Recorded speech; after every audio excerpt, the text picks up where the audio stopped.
Olá, doutores, olá, doutoras, olá, estudantes de fisioterapia, tudo bem com vocês? Sejam muito bem-vindos ao Fisioverso, o podcast do multiverso da fisioterapia. Como vocês já sabem, sempre recebendo grandes profissionais que são referências na nossa área de atuação, e hoje não vai ser diferente disso. Vamos receber uma super convidada. Ela trabalha com gestão de carreira, posicionamento profissional. Então hoje você vai aprender como ser um profissional fora da curva. Tenho certeza que você vai adorar o nosso bate-papo aqui no Fisioverso hoje. Quem fala aqui com vocês é o João Ruaro, eu sou fisioterapeuta, professor da Unicentro, em Guarapuava, no Paraná, e trabalho também com educação financeira, principalmente relacionado a ensinar profissionais e acadêmicos da saúde a como investir da melhor forma o seu dinheiro para ter um futuro tranquilo. Porque, como eu sempre falo, cuidar da nossa saúde financeira também é fundamental. Então, estou muito feliz que vocês estão aqui conosco hoje. Sejam muito bem-vindos a esse episódio. Agora a Cibele vai dar as boas-vindas a vocês. Olá, pessoal. Que bom tê-los aqui conosco em mais um episódio e sempre trazendo, pessoas que a gente tem certeza que vão agregar demais na vida profissional de vocês, Profissionais que têm aí uma história de vida, uma história, de construção, da sua carreira dentro da fisioterapia, baseado na fisioterapia, Pessoas que hoje estão em um nível muito legal dentro da profissão e que conseguiram isso sendo fisioterapeutas. Então, eu não me canso de repetir que esse é um dos grandes propósitos aqui do Fisioverso. Aqui quem fala é Cibele Quinaut, eu sou fisioterapeuta neurofuncional, sou especialista em fisioterapia neurofuncional do adulto e do idoso. As minhas principais áreas de atuação são realmente integração de todos os sistemas, principalmente a parte de estimulação de sistema somatosensorial e a neuromodulação. Mas, no fim das contas, eu sou uma grandíssima, apaixonada pela fisioterapia neurofuncional. E agora eu tenho a honra de chamar aqui para o palco a nossa convidada de hoje, a Isis Veiga. Mas antes disso, roda a nossa vinheta.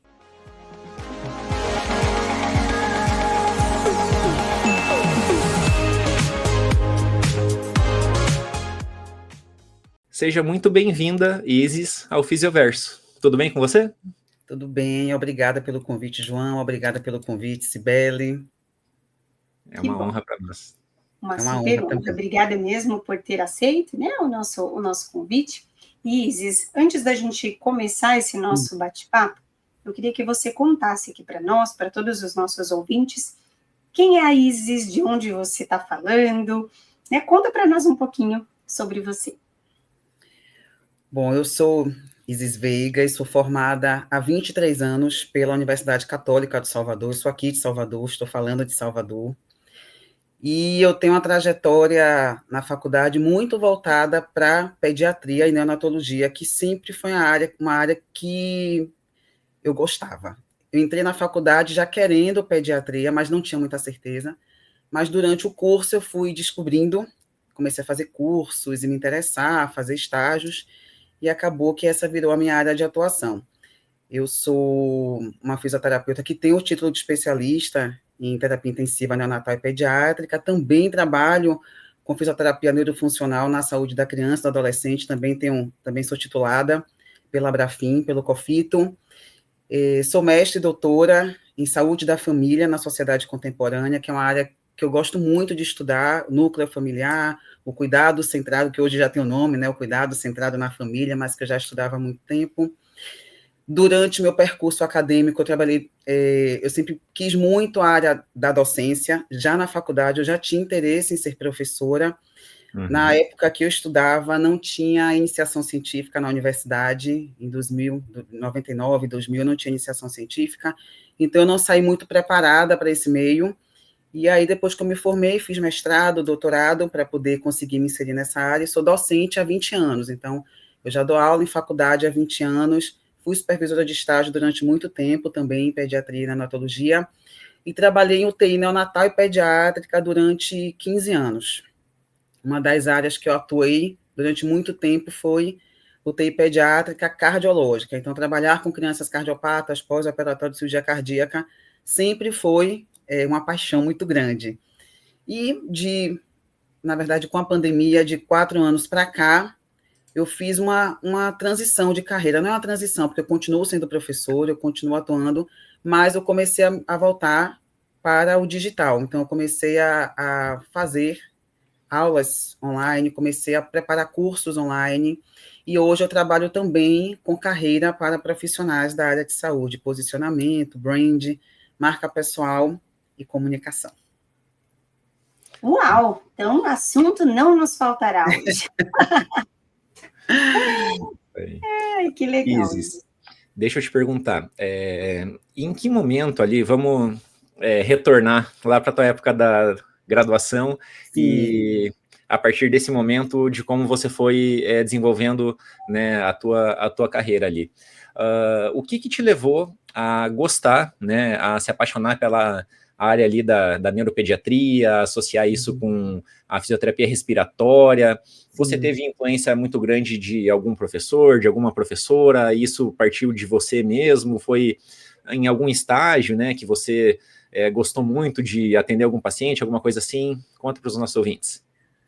Olha, João, eu não sei te dizer exatamente o momento. Eu lembro tranquilamente que quando começávamos com as disciplinas, com os componentes, poucos professores, e isso acontece até hoje em muitas instituições, não traziam para a pediatria. Então, a pediatria sempre foi um mundo muito distante na graduação, pelo menos nos primeiros anos da faculdade.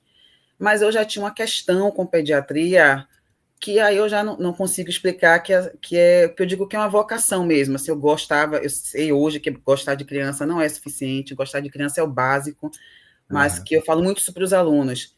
Você pode até gostar de criança, mas vocês não vão atender crianças saudáveis, muito provavelmente, não é? Os alunos acabam se assustando muito com o que eles veem no ambulatório, com o que eles veem na UTI, não é aquele bebê saudável, é aquele bebê que está muito doente, muitas vezes muito grave. Mas aí, como eu já tinha uma questão dentro de mim que eu gostaria de trabalhar com isso, eu comecei a investir mesmo. Então, eu comecei a estagiar extracurricular no 5º semestre, no 5º período da faculdade. E o meu primeiro estágio foi com uma terapeuta ocupacional, não foi com uma fisioterapeuta. E eu fiquei muito encantada com o atendimento dela, com a abordagem dela de terapeuta ocupacional. E a partir daí eu comecei a buscar outros estágios extracurriculares, assim. E aqui em Salvador tinha essa possibilidade. E também as disciplinas da faculdade, à medida que foram chegando as disciplinas mais específicas, as aplicadas, isso foi se tornando mais forte. E eu comecei a perceber que era isso mesmo que eu queria. E eu também comecei a estagiar em UTI muito cedo na faculdade, estágio extracurricular também. Então, eu fui cursista de 2 hospitais aqui em Salvador, muito grandes, e esses hospitais tinham estágio também em todas as unidades, cardio, neuro, UTI neonatal, e isso foi crescendo a chama. Então, eu tive um percurso de pediatria na faculdade muito longo. Antes da metade do curso, eu já estava inserida no contexto, e isso foi se solidificando. Você comentou uma coisa interessante, aí foi algum estágio que você fez? Acredite, se quiser, eu conto muito isso também. O meu estágio de neuropediatria quase me fez desistir da área, porque foi um estágio que foi muito conturbado, não foi muito bom, foi um estágio que aconteceu muita coisa, eu ia ficar com uma professora que eu queria muito, era bem conhecida aqui em Salvador, e ela teve um contratempo, e de última hora não pôde ser professora da gente, e aí entrou uma outra pessoa que não tinha muita habilidade, foi assim... Mas eu persisti, eu falei, não, eu não vou desistir por conta disso. E aí foi. E aí, depois que eu me formei, eu já comecei a atuar na área. Já fui atuando mesmo. Até a hora que você falou, né, que você já foi, já muito cedo, né, queria a NEO, a pediatria, eu até imaginei que talvez tivesse sido isso que tivesse te levado para a fisioterapia. Né? Eu até ia voltar um pouquinho à pergunta do João, até achei que era essa a pergunta dele. Assim, o que te levou para a fisioterapia? A fazer o curso, né? A fazer o curso. Isso. Sim. Aqui em Salvador, quando eu fiz, era vestibular mesmo, não tinha como é hoje, né? Então era vestibular, e só tinham 2 faculdades de fisioterapia. E essas 2 faculdades, o vestibular era no mesmo dia, inclusive. Você nem podia ter chance de fazer as 2 faculdades. Você tinha que escolher já na inscrição qual faculdade você queria entrar. Para falar. Diga, João, pode falar. Não, sim, Ah, tá entre as duas ali. Eu vou ser muito sincero, eu já sabia que eu queria a área da saúde. Eu entrei na faculdade com 17 para 18 anos. Eu vou ser sincero, eu não tinha certeza do que eu queria. Eu achava que eu queria ser dentista. E aí eu fiz em uma faculdade pública para odontologia. Passei na primeira fase, não passei na segunda, e eu não sabia o que eu ia fazer na faculdade privada, para falar a verdade. Aí minha mãe, que é professora, me conhece muito bem, falou: minha filha, você gosta tanto da área da saúde, por que você não faz fisioterapia? Que estava crescendo muito aqui em Salvador na época. Não era uma graduação muito discutida, mas ela estava começando a crescer muito aqui na cidade. Inclusive, aí eu falei, pode ser, por que não? Vou fazer. E aí eu me apaixonei. Na verdade, foi minha mãe que me guiou, e foi ótimo. E foi um curso que eu gostei logo quando entrei. Não fiquei naquela dúvida, meu Deus, será que é isso mesmo? Não, foi acontecendo e foi muito bom. Eu falo muito isso para ela. Ela é minha inspiração para entrar na fisioterapia. Ela é professora, não é fisioterapeuta, e ela é minha inspiração para ser professora, para entrar na docência também, porque como eu sempre convivi muito nesse meio, eu já sabia que eu queria. Então, ela acabou sendo a minha inspiração para as duas coisas.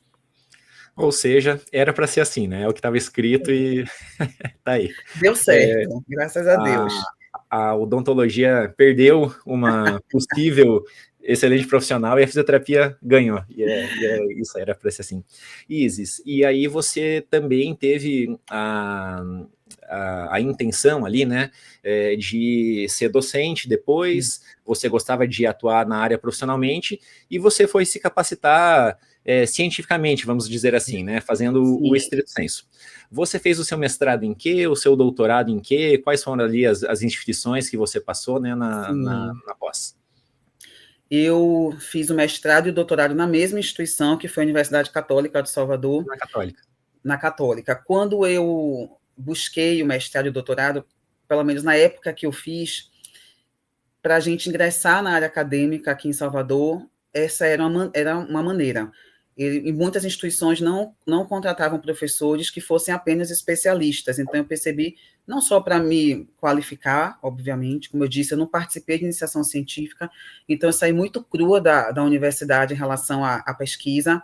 Então, eu sabia que eu precisava fazer um mestrado, e realmente eu aprendi muito no mestrado, mas eu também tinha certeza que eu não queria um mestrado e um doutorado, eu falo assim, técnico, no sentido de eu não queria fazer um curso para falar de ventilação mecânica, de PIP, eu queria estudar sobre pessoas, sobre estudos qualitativos.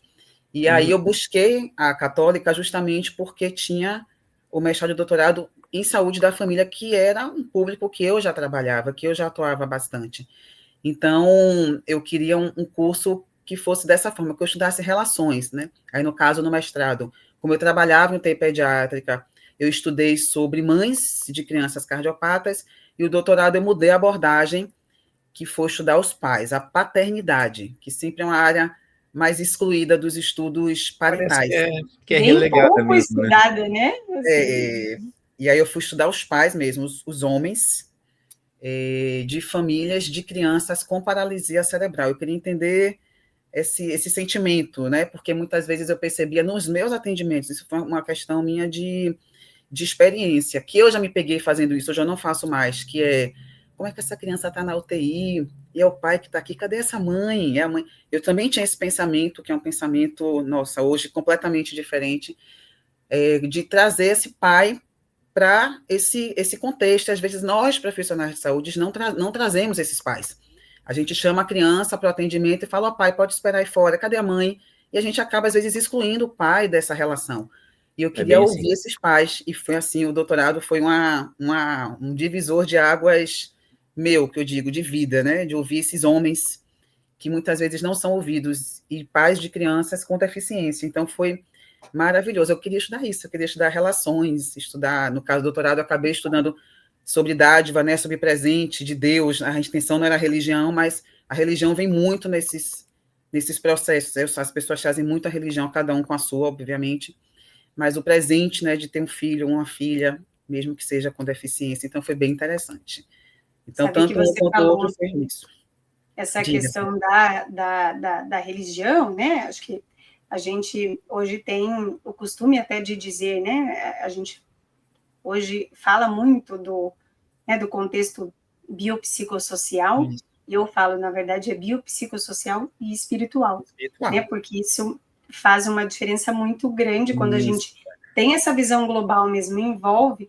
Eu acredito que seja para o mundo inteiro, mas no Brasil a gente não tem como tirar essa parte, né? A gente tem uma diversidade muito grande dentro, né, dessa questão espiritual, independente da religião, da crença, mas ela é muito forte aqui no Brasil, né? Muito e a gente não tem como separar, né? E eu acho que quando a gente realmente consegue ter esse olhar, porque a gente fala muito e não age tanto quanto, né? A gente fala muito do contexto biopsicossocial, mas na prática nem sempre levamos, né, muito em consideração, mas eu acho que quando a gente consegue, e ainda assim, né, incluir essa parte espiritual, acho que a gente tem mais chance de êxito, né, no contexto geral do cuidar da pessoa, né, independente ali da área.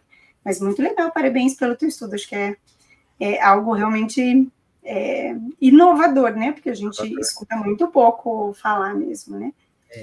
Isis, me chamou bastante atenção você falar sobre isso também, porque assim, eu como pai, assim, não vou dizer que eu sinto na pele isso, mas assim, nos parece, né, que a sociedade, ela realmente, assim, ela tem esse olhar mais sobre a mãe, né, então, vai ter uma consulta, e assim, ainda mais quando fala, Saúde, quando a gente né? pensa relacionado à saúde, então assim, vai na consulta fisioterapêutica, vai no médico, leva no pediatra, psicólogo, no pediatra, nutricionista, me parece que assim, é a mãe que tem que levar, é a mãe que tem que ser a entrevistada, se a criança for muito pequena, no caso, né?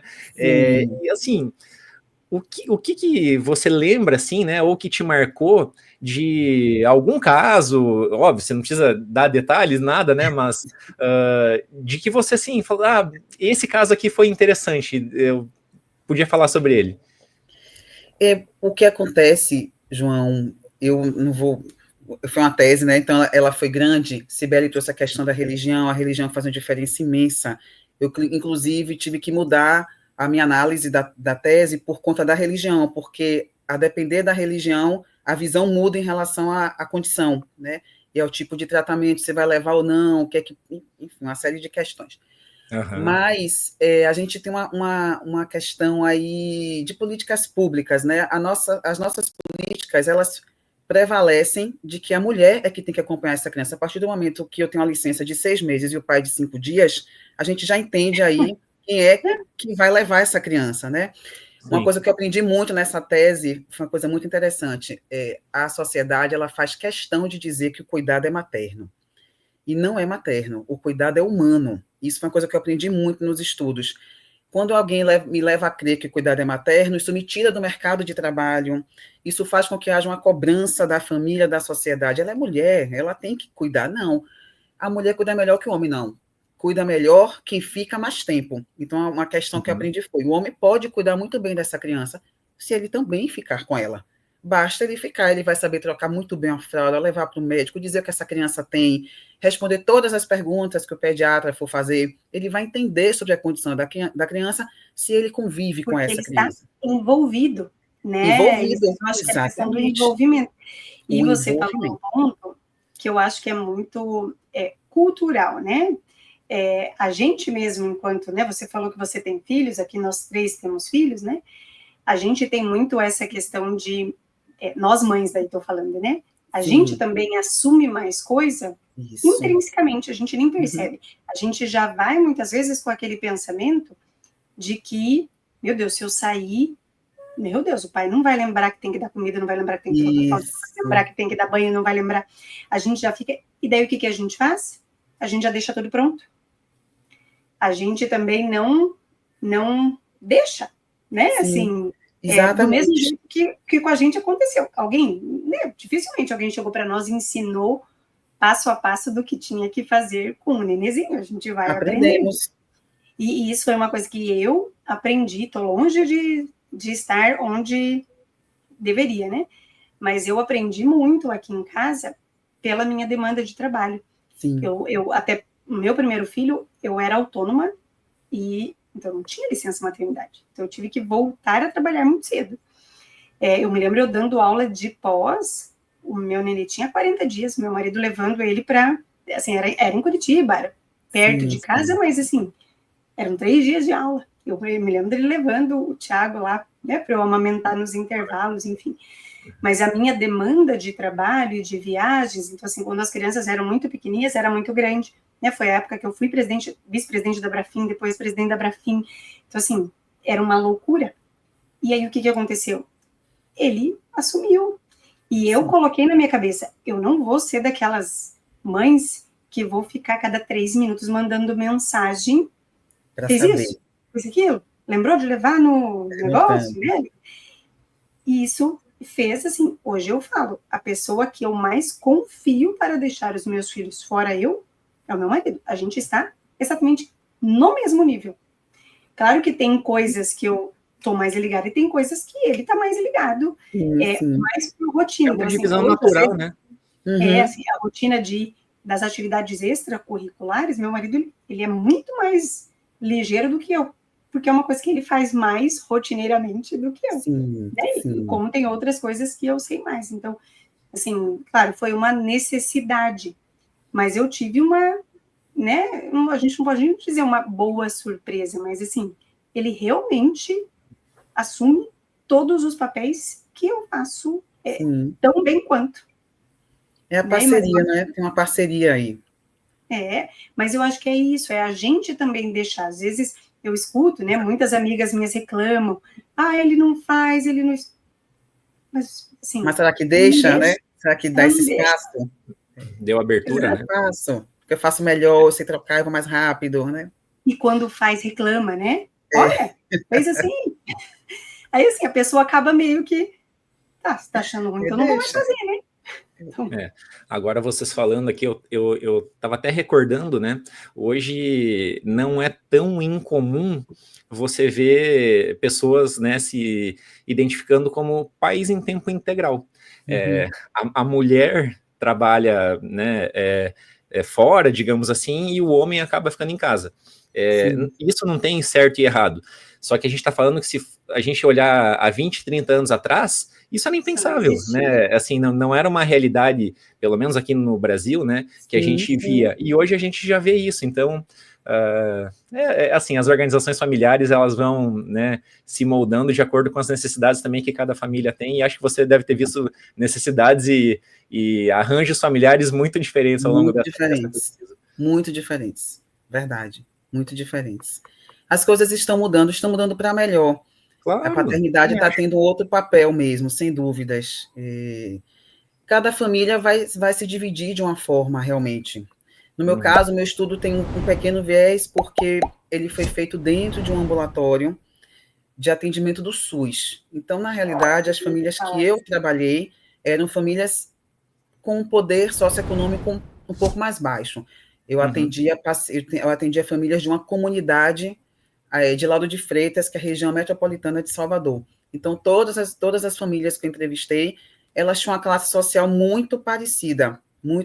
Algumas um pouco menos, outras um pouco mais, mas todos moradores de uma comunidade. Isso acaba tendo um viés, tive que falar sobre isso, porque o poder aquisitivo faz diferença na compreensão da condição, né, e do acesso ao tratamento, inclusive, né, porque no caso eu atendia pela faculdade. Então, o atendimento lá era gratuito. Então, é uma outra dinâmica, né? Um outro tipo de público. Mas foi muito interessante, porque a religião apareceu em todos os momentos. Todos os momentos. Você fala muito, muito. É o que eu acho que é o que faz essas famílias terem muita força em relação, porque o outro viés era todas as crianças de PC, de paralisia cerebral, que estavam no estudo, eram crianças graves. Não eram crianças com paralisia cerebral de MFCS tipo 1. Era GMFCS 5, GMFCS 4.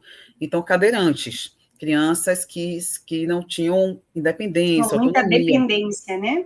Total. Então, isso já é uma outra questão aí também, porque muda muito o fato de ser uma criança que anda, que consegue dizer o que está sentindo daquela criança, que não infelizmente, não poderá. Então, isso também foi, mas ouvir os pais, assim, todos os pais, sem exceção, choraram no estudo. Tanto que eu tive que fazer uma carta dizendo que teria apoio psicológico, se precisasse, na própria faculdade, porque foi um estudo muito... Foram pais e mães, tá? Porque o estudo era a percepção dos pais e a percepção da família em relação ao cuidado paterno, porque às vezes o pai se percebe de uma forma e a família percebe de outra, viu? Completamente diferente. Então, eu tive que ouvir os dois, né? Ouvir a voz também, foi bem interessante. Foi assim, eu mudei muito já mesmo sendo mais velha, eu mudei muito minha percepção. A tua percepção. Eu já estou querendo ler tua tese. É o quê? Eu já estou querendo ler a sua tese. Alguns amigos meus que são pais pediram para ler também. A gente até mandou para uma revista, eu dividi em 2 artigos. Eu tive que dividir um artigo para falar sobre a paternidade especificamente, o que é a paternidade no mundo, desde do século passado, século retrasado até hoje, é uma mudança enorme da paternidade. Hoje os pais, eles querem participar, eles querem fazer parte do grupo do WhatsApp do colégio. Eu não quero só mãe nesse grupo, tem grupos aqui que tem pai no grupo, então eu quero fazer parte desse grupo, eu quero saber o que vocês estão conversando aí sobre o colégio, eu quero participar, isso é maravilhoso. Isso é incrível. Eu vi um filme, Isis, recentemente, tá, assim, muito falado nesse momento que a gente está gravando o podcast aqui, que chama Os Dois Hemisférios de Luca. E a história, muito resumidamente, assim, é sobre um menino mexicano que ele tem paralisia cerebral e conta sobre a jornada dos pais ali para tentar propiciar todos os melhores tratamentos possíveis e que estão ao alcance deles, mas ao alcance no sentido de vender apartamento, assim, sabe? De literalmente fazer tudo que se pode, assim, e aí isso vai muito de encontro ao que você falou de que as famílias, elas ficam, acho que, muito sensibilizadas, né, porque, obviamente, não é uma jornada fácil, né, toda a rede de apoio, ela é muito necessária nesse sentido, a família próxima ali, mas acaba ficando quase que, acho que mais de 90% a cargo do pai e da mãe, né? Às vezes existe um tio, uma tia, um vô, uma avó que consegue auxiliar ali, mas na grande maioria das vezes fica com pai e mãe. E esse filme, ele mostra um pouco disso, assim, até fala sobre um pouco de terapias milagrosas ali, tem uma questão científica. Sim, comprovação científica. Isso, envolvida no filme, mas deixa muito claro que, independente disso, de não ter comprovação científica, se existe uma fagulha de que um pai ou uma mãe possam ver que de alguma forma isso possa ajudar, assim, me parece que eles vão mover mundos e fundos para fazer acontecer, porque isso move com esperança, sabe? Aí, nós moveríamos. Claro. Eu até, é uma coincidência, eu vi esse filme muito recente, porque muitas famílias, muitos pacientes começaram a me perguntar sobre o tratamento que está envolvido ali no filme, né? E aí fui assistir o filme, fui atrás, enfim, eu não vou entrar nos méritos do que ali se fala, né, em termos de recurso terapêutico, mas uma dessas pessoas, ela me procurou, até uma ex-aluna minha que está atendendo esse paciente, né, porque ela faz um atendimento domiciliar, mas eu, né, no início eu ajudei na avaliação, enfim, é um paciente que fez um TCE grave, e a mãe, claro, né, eles têm um cuidado muito grande, graças a Deus eles têm uma condição relativamente, né, não é uma família rica, mas ela não é uma família de classe média, né, então, e essa mãe porque quer levar esse filho lá para a Índia, né, e aí eu comecei a estudar, e daí conversei ontem mesmo, né, com essa minha aluna sobre isso, de que eu falei, olha, eu jamais diria para essa mãe não ir, porque eu acho que talvez se fosse meu filho, eu também levaria, né, porque é um filho numa condição grave. Falei, no entanto, isso não quer dizer que eu vou incentivá-la. Sim. Isso é diferente. E eu acho que o nosso papel, como ela está buscando, né, a nossa opinião, a gente tem que explicar o que é. Olha, a gente realmente procurou e ainda não existe nada nem que direcione para uma regeneração cerebral, que é o que se fala, né? Sim. Até já tem aprovação do FDA para outras coisas, né? Para alguns tipos de câncer, enfim, né? No próprio México, hoje, tem um hospital ali de estudo, né? Mas também para o câncer, não é para paciente neurológico, né? Mas o que eu falei para ela, só que precisa ter muita atenção, porque este paciente em específico, ele não é elegível, porque ele tem uma calota craniana, ele tem uma prótese, né? Na verdade, ela é de metalzinho ali. Então, assim, ele não pode. Então, isso a gente tem que deixar muito claro para ela, olha, o teu filho, ele mesmo, né? E eu acho que até o próprio hospital já respondeu que ele não pode. Não é elegível. Assim, ele realmente tem uma contraindicação, ele não pode ir. Mas eu falo sempre, assim, eu gosto de ser muito aberta com os meus pacientes nisso, assim. Não existe evidência alguma, e eu acho que a gente tem que pesar muitas vezes risco e benefício, porque tem algumas coisas que os pacientes às vezes chegam para nós, que são coisas perigosas às vezes, né? Daí isso eu acho que a gente tem que falar, opa, calma, né? Também não vamos exagerar. Mas a gente tem que pesar risco e benefício, mas eu sempre me coloco no lugar dessas famílias. Que acho que se fosse na situação deles, eu também tentaria. E não esquecendo, né, que a prática baseada em evidência, ela é um tripé em que um dos tripés é o paciente. São as crenças dele, os desejos. Então, assim, isso aí a gente não pode colocar em questão de fato. Mas, Isis, voltando um pouquinho para a tua carreira ali, você aí desenvolveu atividades como docente nessas áreas, tanto de neuropediatria quanto de respiratória? Quais eram as disciplinas que você lecionava ou leciona ainda? Eu leciono ainda. Sempre lecionei, desde quando comecei, componentes de UTI neonatal, UTI pediátrica, neuropediatria, psicomotricidade. Eu sou psicomotricista também, acabei não falando aqui. Então, psicomotricidade eu também dou aula e, lógico, de outros componentes. Então, metodologia do ensino, produção do conhecimento. Eu sou professora também do curso de medicina, então, medicina, eu dou aula para 4 semestres em medicina. Então, os componentes básicos, biologia molecular, falo muito sobre neoplasias, sobre saúde da mulher, que é uma área que eu gosto bastante. Eu não atuo com saúde da mulher, mas saúde da mulher é uma área que eu gosto muito, então também acabo dando aula sobre isso. Cardio, eu trabalhei muito tempo com cardiologia, então também leciono disciplinas de cardiovascular. Sou tutora, trabalho muito com metodologias ativas, então PBL, TBL, são metodologias que eu geralmente faço. Eu sou tutora nas faculdades, e iniciação científica, oriento liga, que eu adoro também, eu incentivo muito os alunos a participarem de ligas acadêmicas. Então, nesse processo de docência, essas são os componentes que eu geralmente estou inserido. Eu coordeno a pós aqui em Salvador também, sobre neonatologia e pediatria, e nessa pós eu também trabalho muito com estimulação sensório-motora. Eu tenho um livro publicado de estimulação sensório-motora, que é uma área que eu adoro na neonatologia, que é muito interessante, muito interessante. Que legal. Não, aí Salvador, o João, né, claro que talvez saiba menos, porque é mais da neuro, mas assim, a gente tem profissionais de muitíssima referência em Salvador da neuro, né? Tem a Ellen, Ellen, maravilhosa.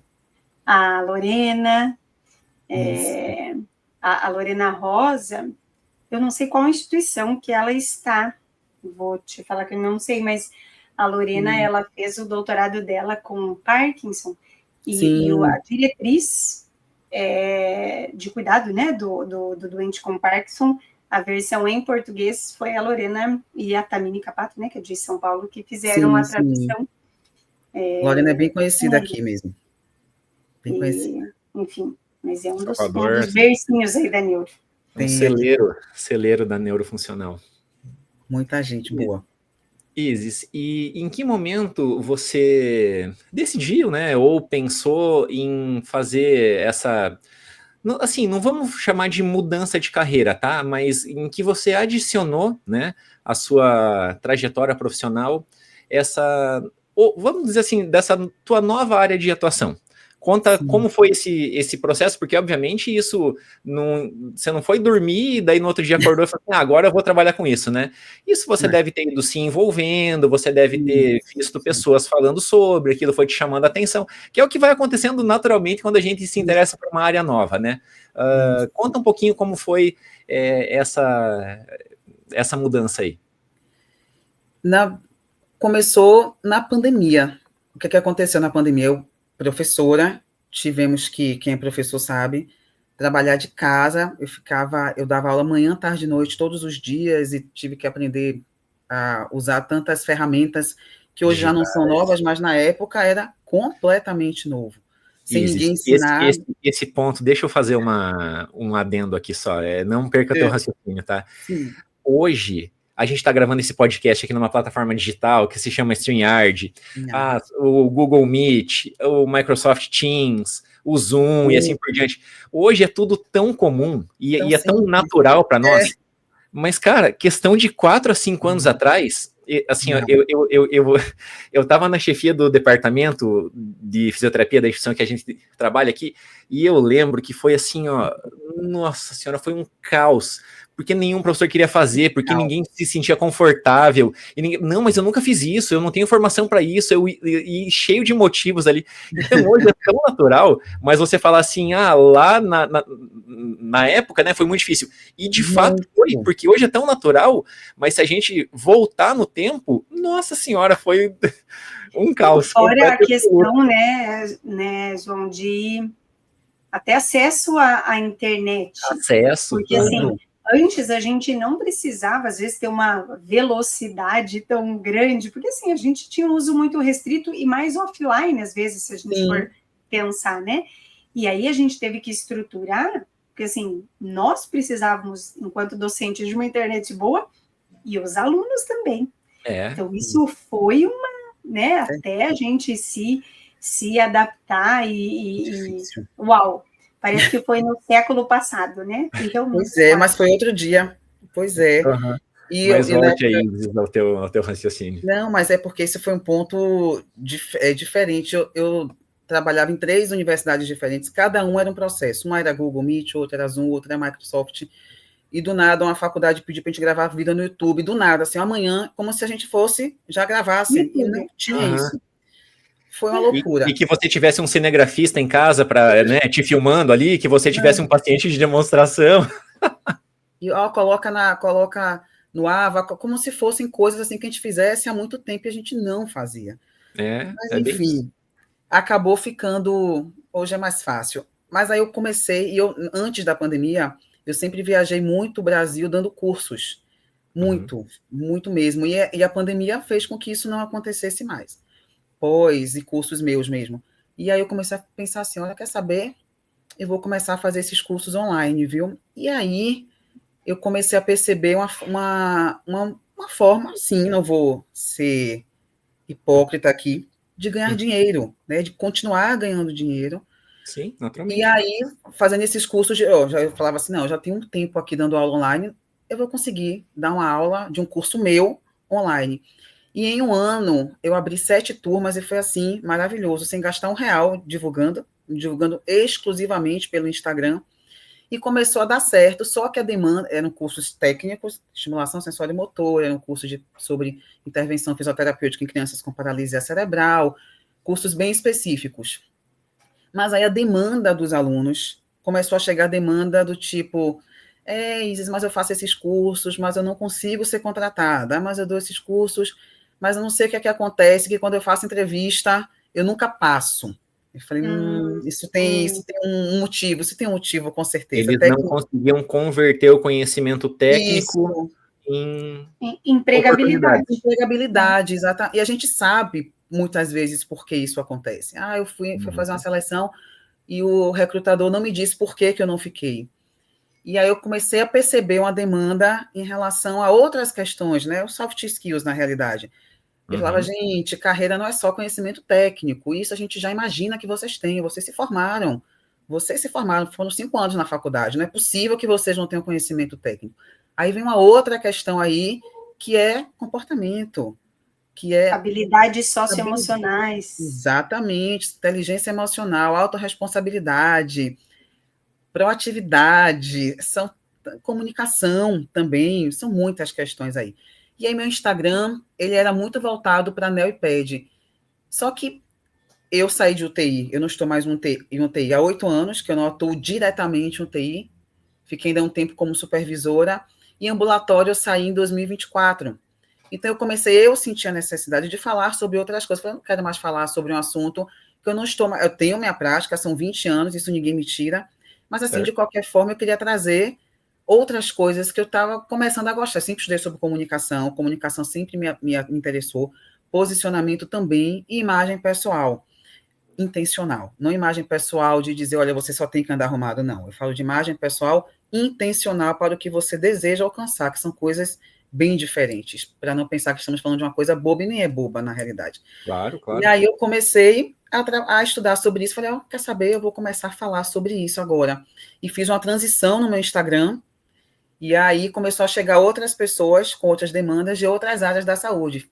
Tanto que antigamente meu Instagram era Isis Veiga, carreira para fisioterapeuta, agora é carreira para profissionais de saúde. Agora muitas enfermeiras, até médicas, muitas médicas têm me procurado para falar, Isis, você tem mentoria, consultoria sobre carreira? E foi acontecendo naturalmente. Eu comecei a perceber uma demanda na realidade, veio uma demanda, e falei, eu acho que isso aqui pode ser um assunto importante para abordar. Uhum. E hoje, muitos cursos mesmo, os últimos 3 cursos online não foram sobre técnica, foram sobre posicionamento, marca pessoal estratégica, e agora esse ano vem os cursos sobre comunicação, não é oratória, mas oratória está dentro, mas é sobre comunicação para profissionais de saúde. E como é importante isso, né, Isis? Nós estamos aqui, eu e o João, dentro de universidade, você também, e eu acho que isso que você falou é muito relevante, porque a gente já sente um pouco, enquanto professor hoje, uma dificuldade técnica também, né? Assim, não vamos aqui ser, né? A gente sente que as coisas, eu não sei se também é uma impressão nossa, eu falo, né, nós estamos cada vez mais parecendo os nossos pais, né? Porque, de falar, nossa, mas acho que na minha época não era assim, né? Na minha época, sei lá, quando eu fiz faculdade, parece que a gente era mais, né, estudioso, a gente queria aprender mais, a gente era mais comprometido. Mas não sei se também era uma impressão que a gente criou na nossa cabeça, né? Não sei dizer. Mas, né, a impressão que a gente tem é esta. E é claro que essa dificuldade técnica, ela existe, até porque, né, nem entraremos tanto nesse mérito, mas hoje, os alunos que chegam para nós, eles têm uma dificuldade maior, básica, né, assim, então, de uma interpretação de texto, né, a gente vê que é um pouquinho mais difícil, porque eles leem menos, enfim, né, então, essa questão técnica, ela existe também. Ela existe. Mas a questão comportamental, eu diria que ela se sobressai muito hoje, né, e a pandemia, eu não acho que começou na pandemia, não, eu acho que isso já começou antes, mas ela talvez, né, ficou evidente e, sei lá, né, aumentou muito durante a pandemia, que é a dificuldade de comunicação, né, os nossos alunos, eu falo, nos primeiros dias de estágio, é impressionante, eles não têm receio tanto técnico, eles não sabem dar bom dia, eles não sabem fazer um acolhimento ao paciente. Exatamente, ao paciente. A família é o paciente. Exato. Então, assim, é uma dificuldade, né, de comunicação, de expressão, muito grande. E é óbvio que se a gente enxerga isso durante a prática fisioterapêutica, a gente pode imaginar que isso vai extrapolar para quando ele vai fazer uma entrevista de trabalho. Exatamente. Né? Porque aí é uma alteração comportamental do indivíduo. Exatamente. Né?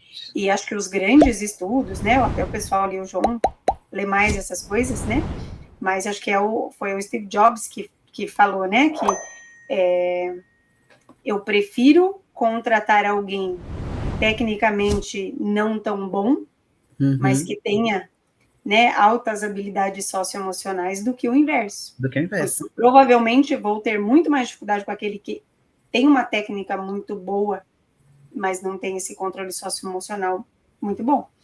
Né? A técnica a gente treina, né? A gente pode treinar essa pessoa, tecnicamente. Mas do ponto de vista comportamental, até podemos, acho que as pessoas, elas podem melhorar. Eu acredito muito nisso. Mas tem situações que são, e hoje, assim, nessa pós que eu coordeno, a gente tem prática hospitalar, tem estágio de 120 horas. E já são profissionais, as pessoas que estão na pós não são mais estudantes. Não pode dizer, mas é só um estudante. Não, tem CREFITO. Então, tem que se comportar como um profissional. E é cada coisa, não são todos, óbvio. Graças a Deus, essa pós, inclusive, é uma pós aqui em Salvador bem diferenciada. Mas a gente ainda vê aquele que destoa, que a gente fala, meu Deus, não tem condição, o aluno que senta na cadeira que é da genitora e pede café. Digo, como é? O aluno pediu café dentro da UTI? Não me conta isso, não, pelo amor de Deus. E tem aqueles que têm um comportamento incrível. Essa pós que eu coordeno, inclusive, ela tem uma questão que ela contrata os alunos da pós. A gente fala, olha, esse aqui você não vai se arrepender. E ninguém pergunta sobre técnica para mim. E diz, como é que é esse aluno do ponto de vista de relações dentro da unidade? Esse aqui é muito bom, sabe se relacionar com a família. Aí a hospital vai lá e, contrata mesmo. A pergunta nunca foi para mim sobre técnica. Já passou pela pós, ficou 120 horas na unidade, alguma coisa deve ter aprendido. Mas e as relações? E é isso que conta. O comportamento, ele faz uma diferença. Como se porta, como conversa, como aborda as pessoas, como respeita as outras pessoas também. O respeito é muito importante. Uma série de questões aí a serem ditas. Faz toda a diferença. Você tem 2 filhas, é isso? 2 filhas. 2 filhas. 11 e 12 anos. Uma de 11, uma de 12. Nossa, são bem próximas ali. Então, relativamente próximas à idade dos meus filhos. Eu tenho um menino de 13 e uma menina de 9. A Cibele tem 3. Mais ou 10, menos 10, 11 e 13. Nessa mesma variação aí também. E eu vi que nós somos contemporâneos ali, formamos no início dos anos 2000, tá? Então a gente tem mais ou menos a mesma trajetória de carreira aí. E o que eu tenho insistido, Isis, em conversar com os meus filhos é que eles de fato têm que melhorar essas habilidades de comunicação deles. Por quê? Quem se destaca no mercado de trabalho hoje, vejam, e eu quero deixar bem claro isso, não basta você só ser um bom comunicador. E isso aí, assim, a gente está falando aqui dessas soft skills, mas as hard skills, elas são fundamentais também. Eu não tenho como oferecer uma boa comunicação se eu não tenho um bom conhecimento técnico. Então, assim, vamos partir, né, que fisioterapeutas, médicos, dentistas, profissionais da saúde de uma maneira geral, eles têm um conhecimento de base. Então, assim, se todos nós partimos de um mesmo conhecimento de base, quem vai se destacar? Quem sabe se comunicar bem. Com certeza. Isso para mim é tão claro e eu tento deixar tão evidente na vida deles, né? E eu queria que você, como uma estudiosa do assunto, né, falasse um pouquinho mais para a nossa audiência, porque a gente tem muito aluno de graduação aqui escutando também. E, assim, já parte de um diferencial que ele já foi buscar um conhecimento além, né? Saiu dos bancos da instituição ali e está ouvindo podcasts, ele está vendo vídeos, ele está querendo melhorar a sua carreira. O que você falaria para essas pessoas, especificamente com relação a essa questão das habilidades de comunicação? Como que você vê isso? Eu vejo como fundamental. O que eu digo aos meus alunos, inclusive aos discentes mesmo, estudem sobre comunicação. Mas quando eu falo comunicação, não é só oratória. A oratória também faz diferença.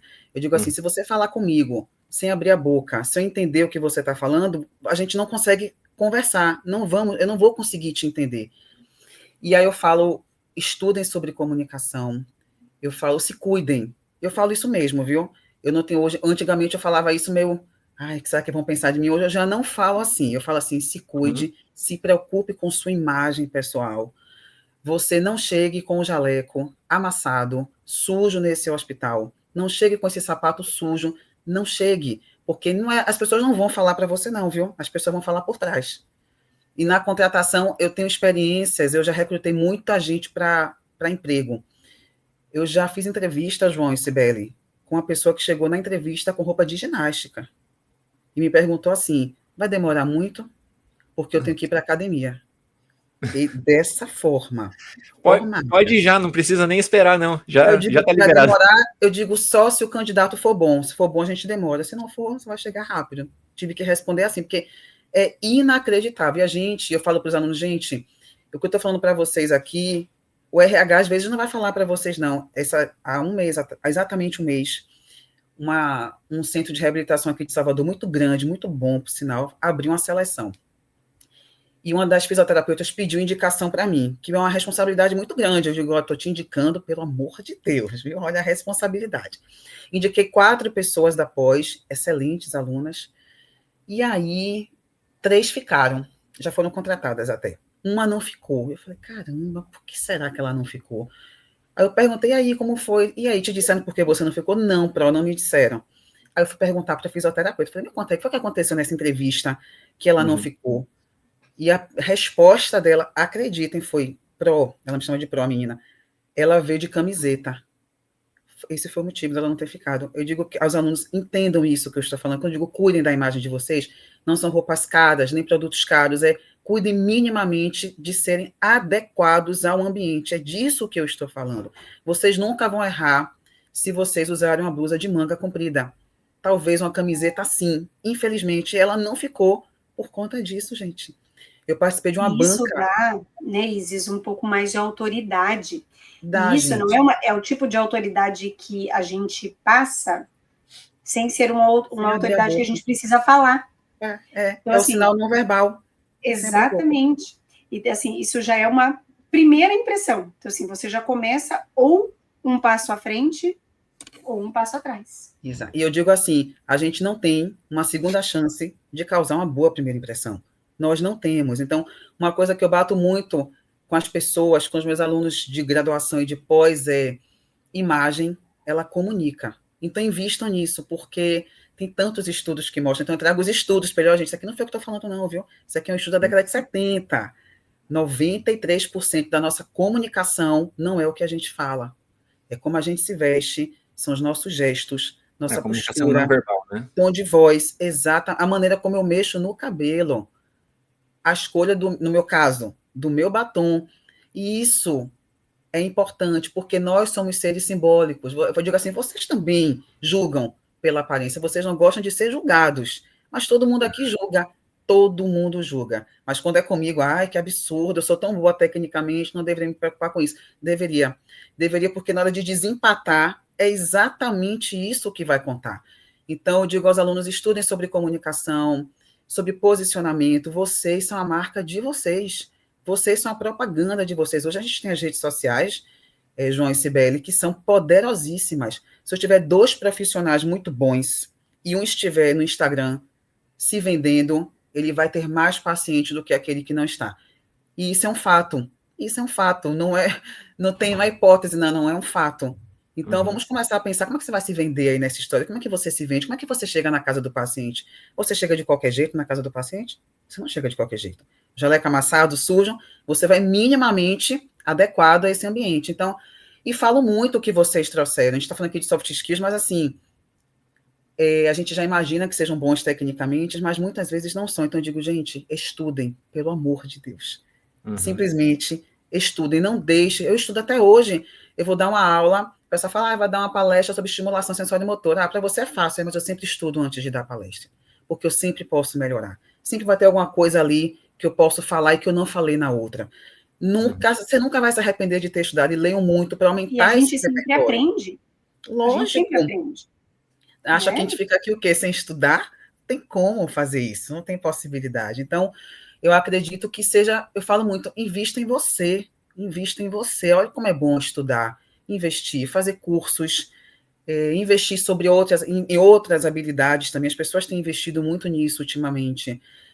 No Cobraf, que teve aqui em Salvador, Cibele, que é da Brafinha, que teve o Cobraf no ano passado, me chamaram pela primeira vez em um congresso para não falar sobre técnica, para falar sobre marca pessoal e carreira. Eu adorei, eu falei, caramba, que massa! E eu fiquei em uma sala de empreendedorismo, que foi uma das salas mais cheias do congresso. A gente achou que ia ser vazia, ficou e os outros palestrantes, isso aqui não vai encher muito não, viu? Porque a gente está falando de uma coisa completamente, não tem neuro aqui nessa sala.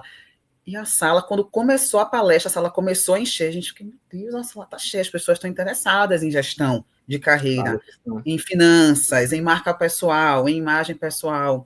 Então, e eu trago exemplos do dia a dia. Eu falei assim, gente, vocês lembram de Natália Becker, do piridifenol? Posso falar aqui, não tem, porque isso está nas redes. Ela não é biomédica, ela não é física, ela não é médica, ela não tem nenhuma formação. Fez um curso pela metade pela internet e tinha uma clínica lotada. Por que ela tinha uma clínica lotada? Porque ela sabia trabalhar o que a gente chama no marketing de haja como se fosse.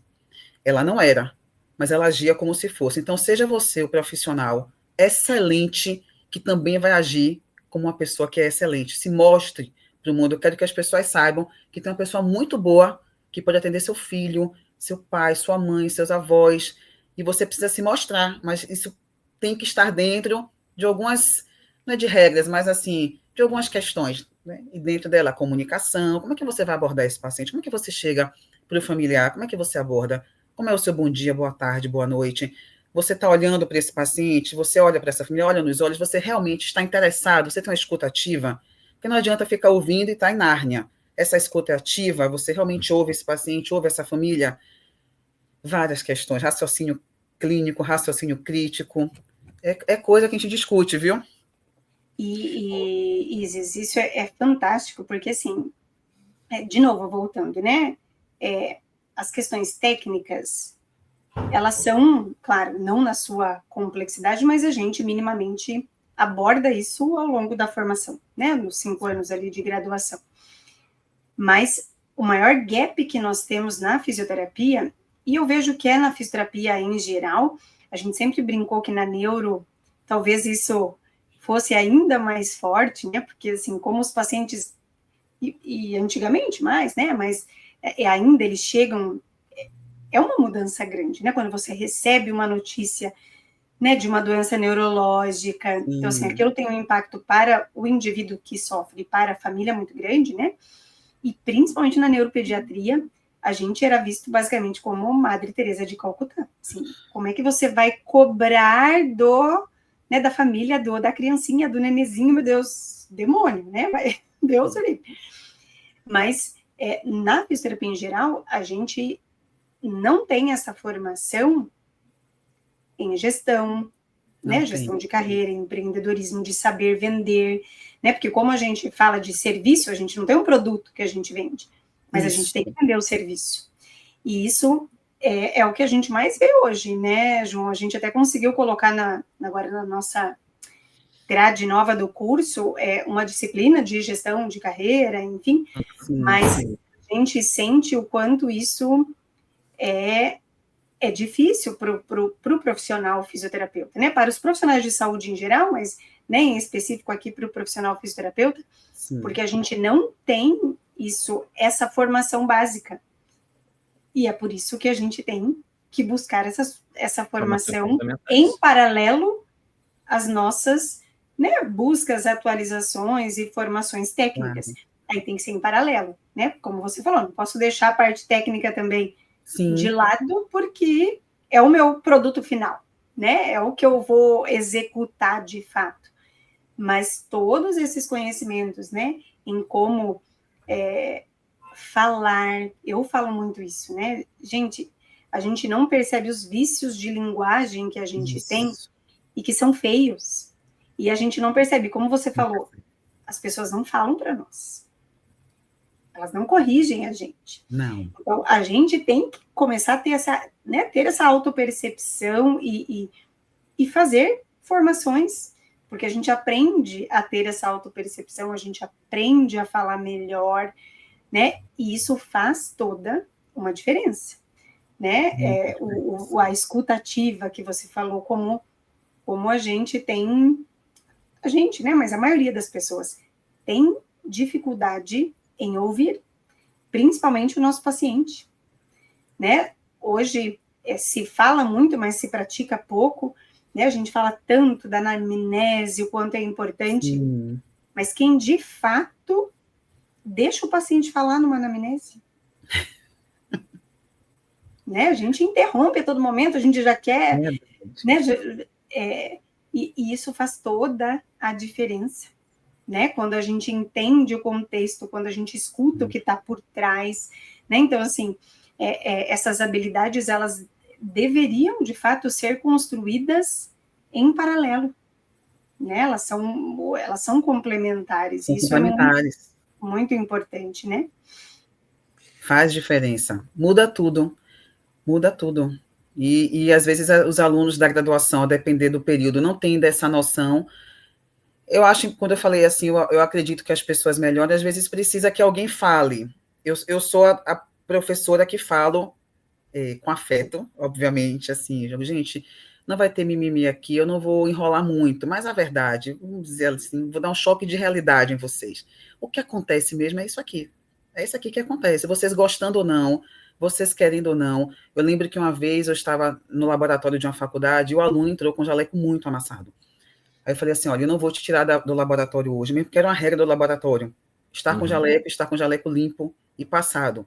Isso é um código de vestimenta e a gente obedece às regras das instituições. E aí ele falou assim, mas a faculdade tem que entender. Quando ele falou, eu fiz até uma coisa não seria muito interessante, eu não deixei ele terminar. Eu falei, você já errou aí, a faculdade não tem que entender nada, quem tem que entender é você. Você que é o aluno aqui, e eu estou te falando uma coisa que talvez ninguém nunca te fale, e que vai ser importante para a sua carreira. Eu lembro que na primeira vez que eu passei Santa Isabel, um hospital muito grande aqui em Salvador, da Santa Casa de Misericórdia da Bahia, faz parte da Santa Casa. Eu sou de professora da faculdade, inclusive, então eu estou nessa instituição há 20 anos, há mais de 20 anos, porque eu fui cursista, né? Eu tenho 23 anos. E aí, eu lembro que no primeiro dia do meu estágio, ainda como estudante, meu último período, uma preceptora, que hoje é uma grande amiga minha, nossos filhos são amigos, falou, Isis, você é estudante, essa farda aqui é branca, eu sei que você vem de ônibus, não chegue aqui de sapato sujo.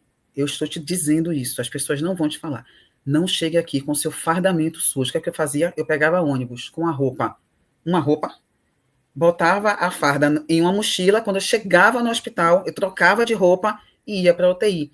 Mas esse recado que ela me deu é muito importante. Eu podia ser a pessoa que ia dizer, caramba, que absurdo. Como é que alguém me fala? Ou dizer assim, é isso mesmo, vou levar isso aqui para a vida. E levei para a vida. Então ela me deu esse toque, e nem todo mundo dá, porque a realidade ela é exatamente assim. É exatamente assim que as coisas elas funcionam. A gente gostando ou não. E você falou, Isis, uma coisa muito importante, porque acho que hoje em dia o mundo está nos tornando receosos do que dizer, né? Porque às vezes eu falar uma coisa dessas, né? Eu posso ser muito mal interpretada e, nossa, aí vira um... Eu já fui muitas vezes, viu? Caos. Não, eu imagino. Mas é aquela história, né? É melhor ouvir uma mentira entre aspas, né? Doce, ou uma verdade inconveniente? Porque as pessoas querem ouvir elogios, né? É natural que a gente queira ouvir coisas boas a nosso respeito, enquanto que ouvir talvez alguma coisa que a gente não queira ou que a gente desaprove, naquele momento a gente vai já ter uma guarda um pouco mais alta, mais levantada ali, enquanto que talvez depois a gente, né, ponderar, não, é verdade, ela me falou, mas ela falou pensando no meu bem, para o meu futuro, para que eu me posicione melhor, né? E as pessoas, elas confundem muito os ambientes, né? Sim. Então, assim, eu tenho que saber separar o que é um ambiente de trabalho, e dentro do meu ambiente, do próprio ambiente de trabalho, perdão, a gente tem subambientes, né? Eu tenho ambientes que eu vou ter que estar com um posicionamento diferente, em termos de fala, em termos de vestimenta, em termos de tudo.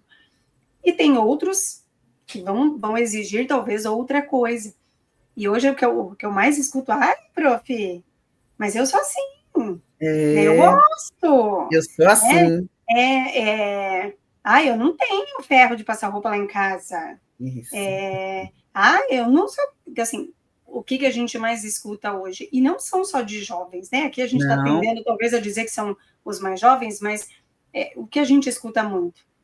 Assim, eu sou assim e o mundo tem que aceitar que eu sou assim. E aí de quem vai aceitar. Eles E não aí entendem. de quem, aí é preconceito, aí você está discriminando, aí, né? Aí vem Isso. uma série de coisas que as pessoas de fato não sabem a definição, né? É Que verdade. isso não é preconceito, isso não é discriminação. É o mercado também te falando, né? Como você bem disse. Vamos lá, vamos pegar uma pessoa que está devidamente preparada em tudo isso que a gente falou, e outra pessoa o oposto, que vai de qualquer jeito, roupa suja, amassada, cabelo Exatamente. virado, unha, uma preta, uma vermelha, uma azul, uma amarela, uma, né? Talvez eu seja super criticada aqui, mas com piercing na cara inteira, com tatuagem até na testa. A hora que o paciente, eu não vou nem falar empresa, se ele tiver que escolher, eu acho que muito claramente a gente já sabe o caminho que ele Já vai seguir. sabe. Exato, porque é assim que funciona. Eu falo assim, o jogo é esse, ou você joga o jogo, ou você está fora. E isso é uma realidade. E daí você Não vai ter tem que jeito. arcar com as consequências. Exato. Você Né? Eu pode acho até que não isso concordar, mas vai ter que exato. arcar. Exatamente isso que eu falo. Você não precisa concordar, mas você vai ter que arcar com as consequências disso. Fato. E não quer dizer, que era isso que eu queria dizer do ambiente, que depois você terminou o seu horário de trabalho, a sua tarefa ali, aí você pode ir em casa, na praia, ou né, ir na casa de um amigo, aí você pode É com o outra cabelo do jeito que você história. quiser, aí é outro, É, né, outra situação, né? exatamente. Isis, tem assim, alguns estudos já, né, que eles mencionam que você faz uma imagem da pessoa, você cria os teus conceitos da Uhum. pessoa na primeira vez que você vê ela em menos de um segundo. Em menos de um E segundo. aí, isso que você está falando só reforça esse conceito. Nesse sentido, o que você fala de posicionamento intencional? É para reforçar essa imagem de que você tem que ser bem visto, de que você já tem que causar, vamos chamar assim, essa primeira boa impressão? É isso? Sim. Posicionamento é a forma como o mundo te vê. Eu digo não, né? Posicionamento é como o cliente te vê e é o que marca a cabeça do cliente. É o seu posicionamento. Só que para você marcar a cabeça de alguém, você precisa ser intencional. Então, assim, eu posso pensar assim, gente, eu me considero autoridade, mas ninguém me vê como autoridade, então tem um ruído aí. Você quer Uhum. ser vista como autoridade, mas você não se comporta como tal, você não se veste como tal, você não fala como tal. Então, às vezes, o que eu quero passar não é como as pessoas me veem. Posicionamento é como a pessoa te vê. É a imagem que você deixa na cabeça de uma pessoa. Então, quando eu falo imagem pessoal, intencional, como é que você quer ser vista? Como é que você quer? Eu falo muito para o público feminino, né? Por isso que eu acabei falando feminino aqui, mas como é que você quer ser vista? Como é que você quer ser lembrada? Você quer ser uma autoridade no assunto? Não adianta você só falar que é uma autoridade. Você vai ter que se mostrar como uma autoridade. Então, o que você vai vestir faz diferença. Tem que ser blazer e batom vermelho? Claro que não. Óbvio que não. Você pode ser uma autoridade sendo professora de yoga. A pessoa de yoga vai aparecer, por exemplo, na internet de blazer? Não. Aí vai causar um ruído, mas ela virá com posicionamento que tem a ver com a maneira como ela fala, as palavras que ela usa, como ela se comunica, como ela senta, como ela se apresenta, o que ela traz do assunto, por exemplo. Então, posicionamento tem a ver com sua marca, com seu brand, que é a gestão de sua marca. É isso que é o posicionamento. Então, eu sou fisioterapeuta, muitos alunos me perguntam, eu sou estudante ainda, eu consigo me posicionar nas redes sociais? Consegue. Ah, mas eu não sou formado, como é que eu faço? Eu digo, documente sua jornada. Documente sua jornada aqui na faculdade. Documente com seriedade. Documente embasado. Vá documentando e você vai começando a se tornar uma autoridade. Mas não faça isso de qualquer jeito. Tem que ter muito cuidado com o que você vai falar, de que forma você vai se posicionar, que isso também tem relação, tem gente que se posiciona politicamente, religiosamente, eu não faço isso nas minhas redes, não falo de política, não falo de religião. Ainda mais nesse momento que o país está muito polarizado. Mas se você fala uma coisa, pronto. Aí você falou outra, pronto. E eu não quero isso na minha vida, já tem muita coisa para resolver na minha vida, para estar me preocupando. Então, tem coisas que eu não falo, por exemplo. Então, tem coisas que esses assuntos não serão discutidos aqui. Mas o posicionamento tem a relação, como é que você quer ser vista? Como é que você quer ser lembrada? Então, intencionalmente, como é que você vai fazer isso, Isis? A pergunta muitas vezes é, eu consigo estar bem arrumada com scrub? Pode. Ele está limpo? Ele está passado? Ele é um scrub que é adequado? Sem decote? Sim, sem decote, isso é importante. Você vai atender crianças, por exemplo, você tem que estar bem coberta para não ficar nada inadequado, especialmente se for um ambiente domiciliar, com famílias, né? Então, assim, é possível. Não tem que estar de blazer, mas você tem que estar vestida, gestos, comunicação, de acordo com o que você deseja alcançar, como você quer ser vista. Isso Perfeito. Não é fácil, né? Eu acho que daí vem o seu papel hoje nessas formações, nessas capacitações, porque, assim, eu digo por mim, né? Agora estou falando por mim mesmo. Eu não sou talvez uma pessoa super antenada em algumas coisas, sabe? Assim, às vezes pode passar muito batido. E eu acho que tá ok, né? Eu só preciso buscar ajuda, não preciso nascer sabendo né? Mas eu acho que isso é uma coisa bem, bem legal, porque às vezes são dicas de coisas, às vezes coisas muito diferentes do que a gente conhece, mas outras vezes eu acho que são dicas que, assim, só falta a gente se ligar, né? Começar a praticar, a fazer, né? Sim. Sibeli, deixa eu complementar isso que você está falando. Vamos pensar aqui, Isis, que eu sou um ouvinte aqui do Fisioverso, tá? Eu estou assistindo pelo YouTube, estou ouvindo pelo Spotify lá, e eu sou um fisioterapeuta, um fisioterapeuta médio, tá? Eu tenho 5 anos de carreira aí, ou seja, eu já comecei a construir um pouquinho da minha história, né? Eu já tenho uma certa quantidade de pacientes ali, mas eu gostaria de melhorar, eu gostaria de me posicionar melhor na minha profissão, eu quero receber melhor pelos meus atendimentos, eu quero ser mais reconhecido na minha área de atuação. Se você pudesse dar dicas muito simples e muito básicas, né? O que você falaria para esse profissional, não precisa ser fisioterapeuta, né? Mas assim, como esse é o nosso público-alvo, o que você diria para essa pessoa que está assim, ela não é um recém-formado, porque o recém-formado talvez ainda não tenha muita bagagem. Isso não quer dizer que não possa ser bom, não é isso, pelo contrário. Mas eu estou falando assim de um profissional médico que já tem um pouquinho de carreira, né? O que você poderia falar para essa pessoa se posicionar melhor, para ela ter, para ela ficar mais satisfeita, né, com a própria imagem dela? Eu ia continuar batendo na tecla de estude sobre comunicação. Eu digo comunicação verbal, não verbal. Eu ia dizer para essas pessoas, leiam muito, leiam livros, e livros não técnicos, outras leituras, que abra a sua cabeça para outras experiências, que na verdade, amplie sua visão de mundo. É muito bom estudar livros técnicos. Eu já coloco isso na habilidade técnica, mas é muito bom quando a gente lê algum livro, seja o que for, que não faz parte do meu dia a dia ali, mas que aumenta o meu repertório.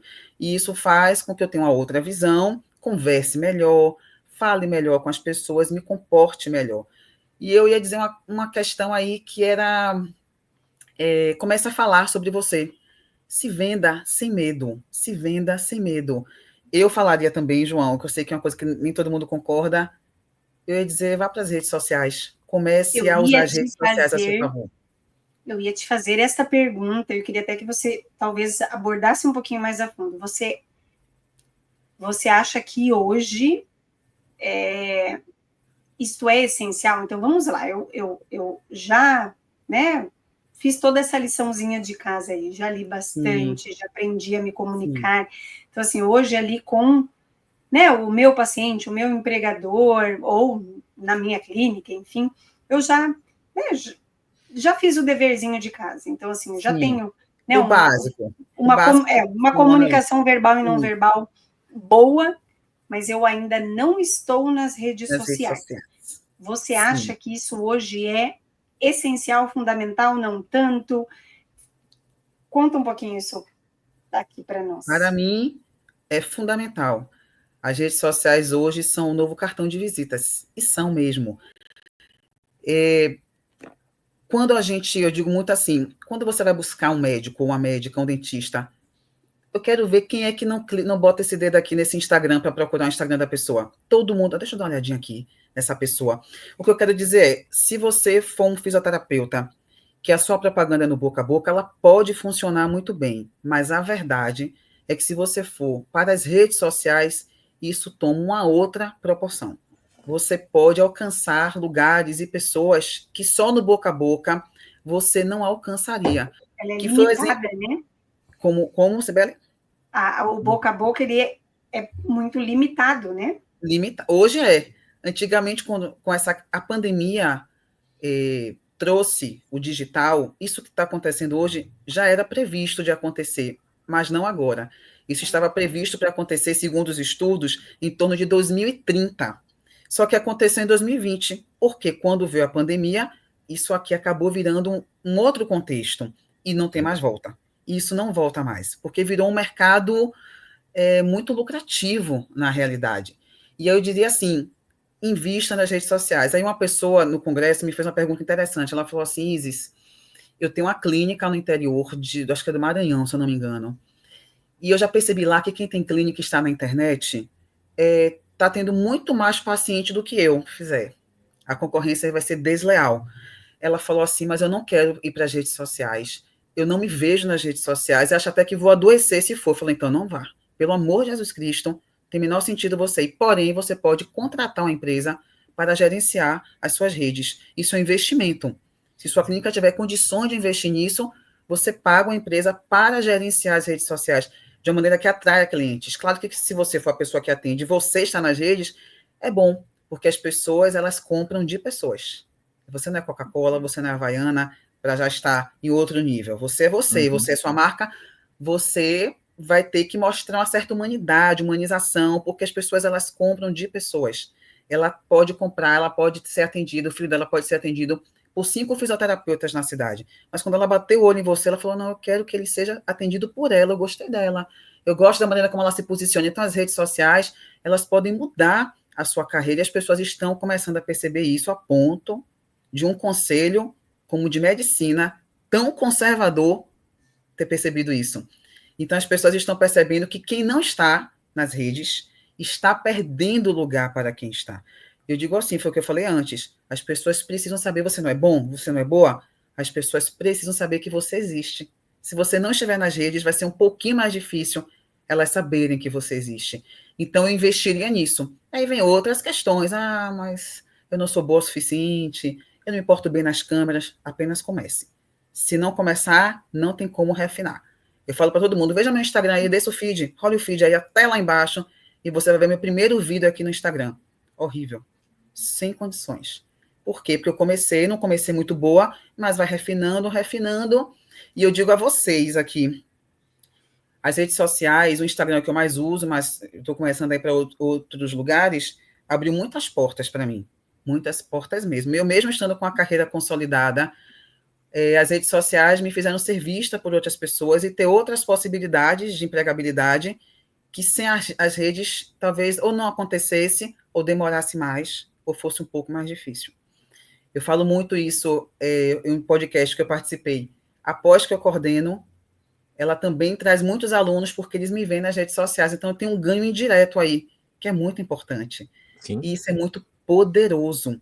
Então, se tiver, aí fala assim, mas fulaninho, Isis, nem é bom, e tá aí cheio de paciente. Eu falei, pois é, porque ele está usando muito bem as redes sociais. Você que é bom, faça a mesma coisa. E vai ficar fluido, vai ficar cada vez melhor, você vai perceber isso. Então, eu falaria isso, assim, ainda mais se eu fosse autônoma. Se eu dependesse de paciente hoje com teleatendimento, meu Deus do céu, nossa senhora, aí é que eu ia fazer mesmo, porque podia chegar em um monte de gente através disso aqui, sabe? Então, e hoje com várias plataformas de pagamento, eu fiz uma consulta com um nutricionista mês passado por aqui, pelo Zoom, paguei pela plataforma, pela Hotmart, tive acesso a um monte de aula dele, depois fiz a consulta com ele, foi maravilhoso, adorei, para mim funcionou, e olha que poder isso, sem sair de casa. Então, Eu tenho duas daria coisinhas essa orientação. para complementar aqui. A Isis deu o exemplo ali do Conselho de Medicina, mas só para falar que na fisioterapia também, né, a gente teve uma mudança do nosso código de ética nesse sentido, né?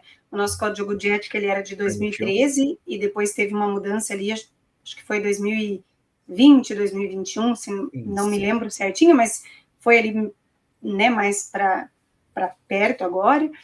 E nesse sentido, né, dessa possibilidade de fazermos divulgações, claro que, né, existem algumas, né, ainda alguns critérios éticos, né, que a gente precisa observar, por óbvio, mas isso já é permitido. Na fisioterapia, a questão da teleconsultoria, do teleatendimento hoje também, né, foi uma resolução inicialmente provisória, né, na época da pandemia, mas que ela hoje ficou.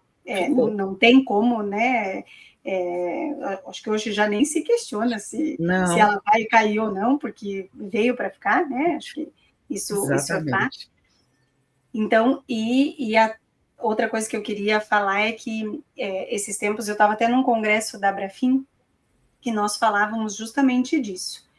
De, poxa vida, mas hoje a gente abre o Instagram, tanta gente que a gente vê que, né, gente ruim falando, e com um monte de seguidor, e tanto...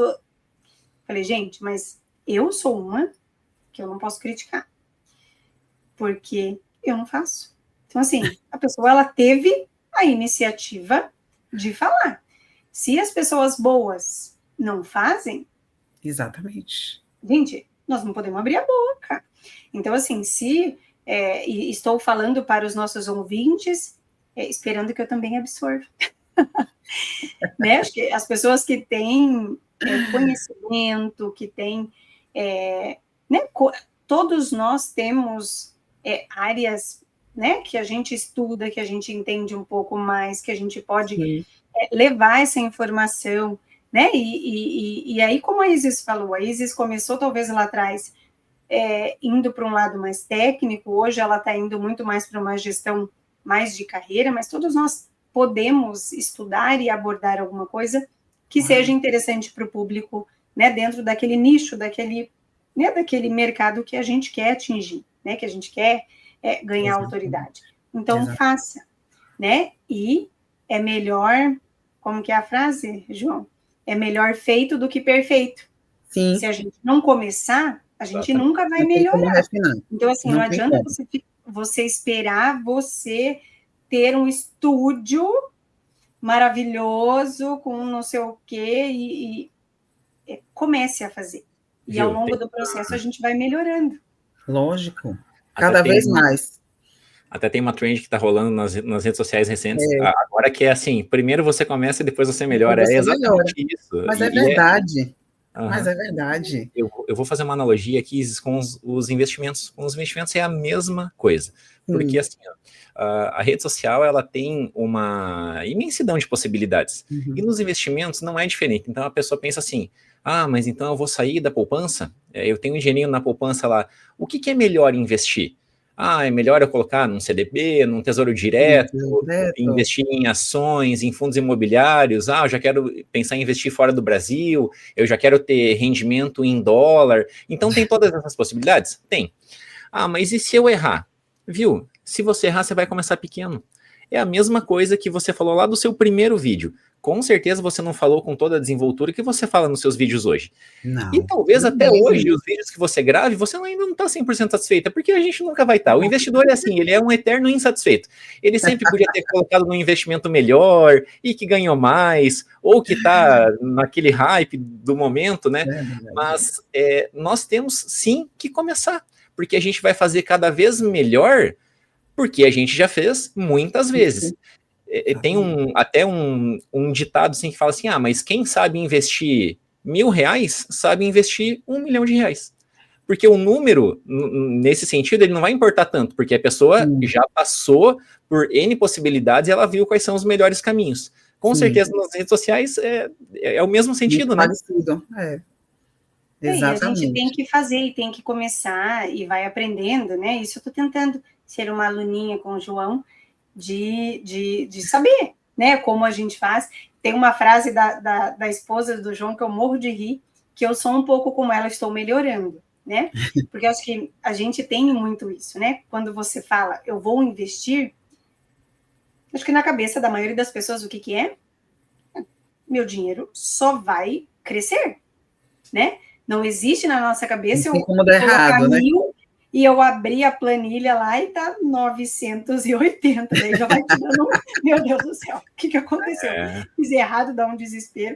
E a esposa do João, a Mari, ela fala, meu Deus, quando eu abro aquela planilha, eu tô vendo um monte de coisinha vermelha, um monte de coisa vermelha, já não vai me dar, eu já quero tirar todo o dinheiro. Mas faz parte, a renda variável, ela varia, tanto para cima quanto para baixo. É normal.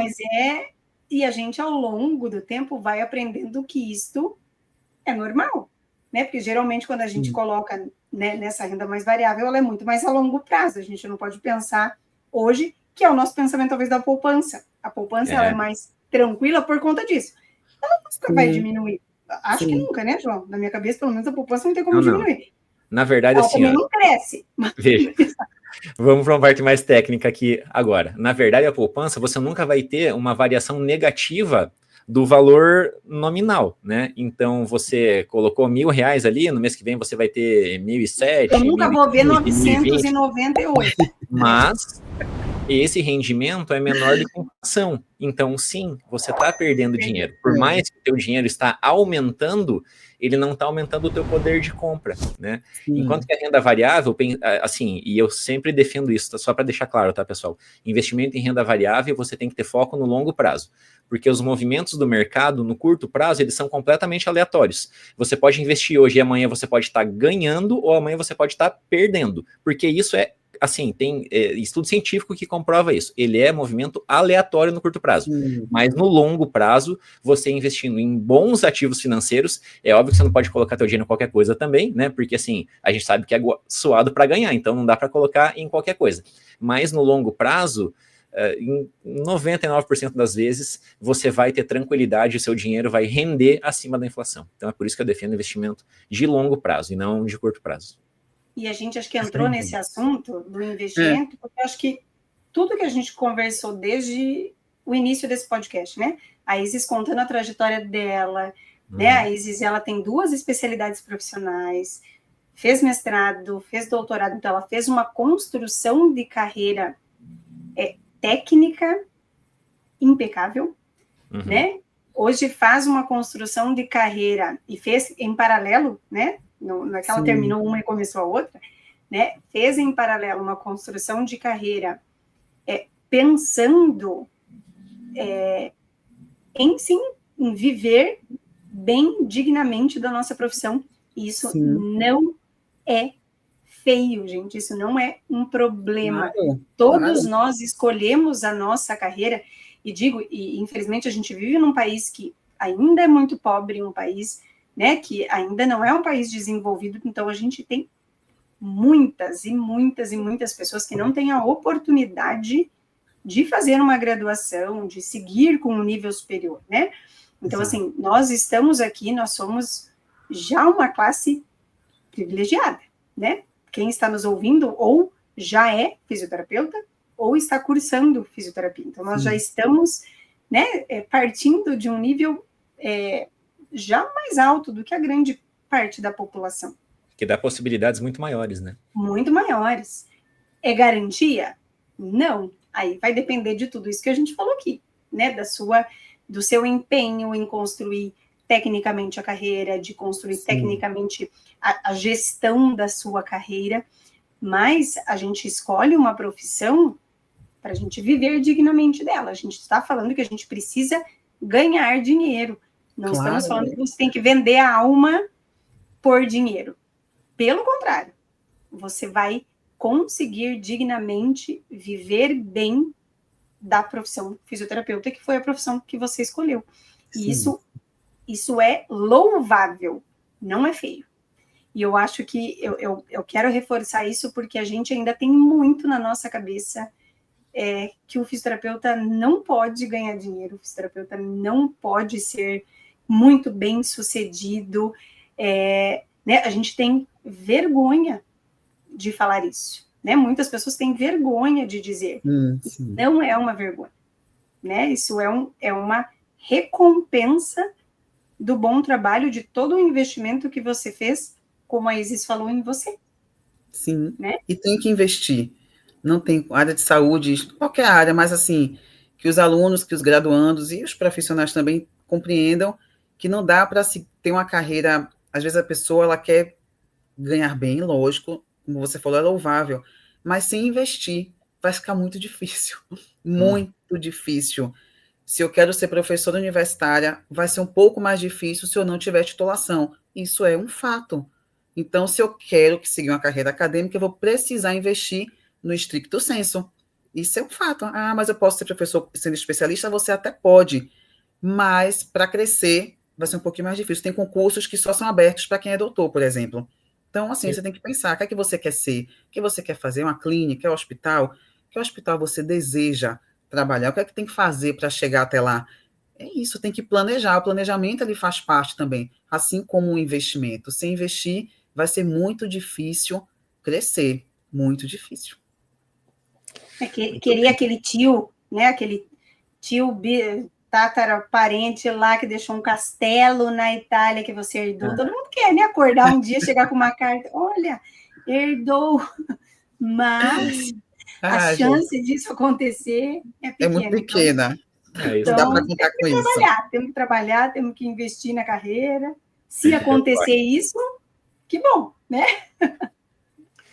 Isis, e para quem gostou desse assunto, né, despertou o interesse ali, quiser saber um pouquinho mais sobre o seu trabalho, o que você faz, quais são os cursos que você oferece, onde que essa pessoa te acha? Atualmente no Instagram. Pode entrar em contato comigo. Tudo que eu faço, os cursos que eu vou abrir, no momento, coloco todos lá. Pode conversar comigo pelo direct também, que eu respondo todas as mensagens. Seria pelo Instagram mesmo. Eu coloco tudo lá, aviso tudo por lá. É o @IsisVeiga, né? Para quem está ouvindo. Isso, muito bem. Exatamente. Ótimo. Cibele, quem quiser encontrar você?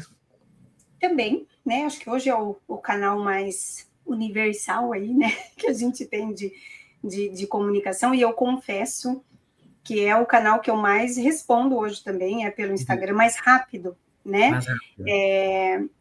Até podem me mandar e-mail, mas daí eu confesso que eu dou uma demoradinha um pouquinho mais para responder, não vou mentir, mas é pelo Instagram, o @CibeleMeloQuinaut, também as informações ali de cursos, de aulas e dúvidas, né? São todas por ali.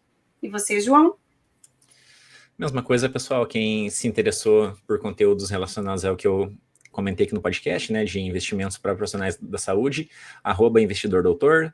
Lá eu falo bastante sobre dicas e quais são as melhores formas de você aprender para potencializar o rendimento do seu dinheiro, porque todo mundo merece ter uma vida digna no futuro, e para isso a gente precisa investir. Hoje não é mais um luxo, não, é uma necessidade a gente investir para ter um bom futuro, um futuro garantido e tranquilo. Isis, foi muito legal a tua participação aqui, foi muito bacana, até a gente comentou um pouquinho antes de você entrar aqui que por muitas vezes a gente acabou desmarcando por questão de agenda, né? Seja sua, seja minha, seja da Cibele, mas era para ser hoje a nossa gravação e foi realmente muito boa, foi um bate-papo muito gostoso, muito descontraído, ele agregou com certeza em muito para a nossa audiência, porque sem dúvida são pessoas que têm interesse, né, em crescer na profissão, e eu tenho certeza que você agregou muito para essas pessoas, então muito obrigado por ter vindo aqui ao Fisioverso. Eu que agradeço, muito obrigada pelo convite, foi um prazer, conversa boa, leve, fluida, nem percebi aqui o tempo passar. Isis, de coração, obrigada mesmo, acho que mais uma vez, né, João, acho que a gente cumpriu o nosso objetivo aqui no Fisioverso, de trazer histórias, de trazer possibilidades para os nossos ouvintes, e aqui eu falo, a gente não está direcionando aqui tudo que a Isis falou para os recém-formados, a gente está falando para todos os profissionais, então mesmo você, né, nós ali que já estamos há 20 e tantos anos formado, ainda é tempo de você, né, dar uma guinada na sua profissão, mudar a cara, né, a sua cara, ter mais autoridade. Eu acho que essa conversa com você proporcionou isso para todos os nossos ouvintes. Quero agradecer de coração. Queremos muito conhecê-la pessoalmente, espero que, né, isso aconteça né, em breve.